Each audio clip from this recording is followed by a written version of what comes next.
So let's begin. The first type of articulation is volume. So we could play things quiet and loud. Very cool. You all know that, but we're going to show you ways to really incorporate it into what you play. Number 2, we have attack. So you could play something softly or with a hard attack. And that's different on each instrument. And since you could probably hear that attack and volume are pretty similar, when we do our deep dives in the video, we will be talking about volume and attack in the same videos. Number 3, we have the duration of the notes.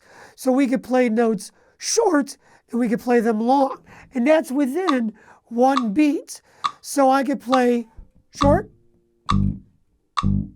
and long, even though I'm playing the same rhythm. This is still a quarter note, or I'm hitting on a quarter note.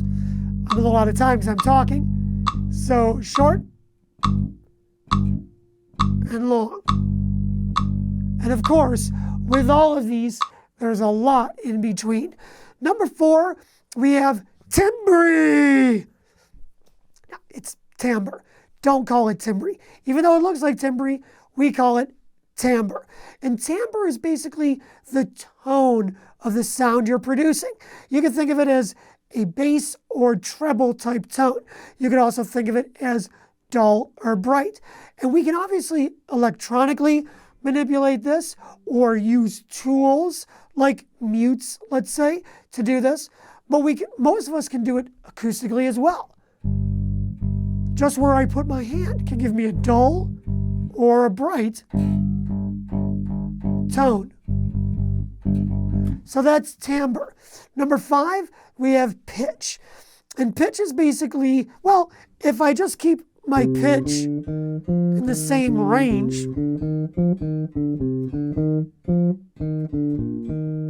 that's cool.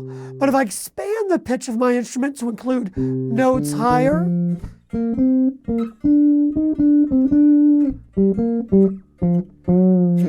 and lower,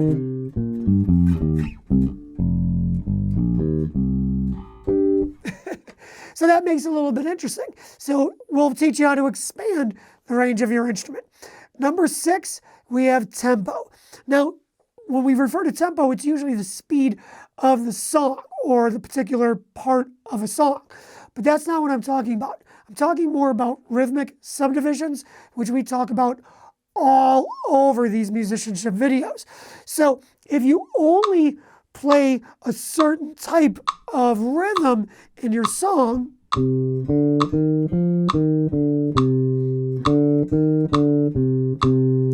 that's cool. But if you expand it, it makes it much more interesting. So I could play, see, this sounds slow. Let me try this.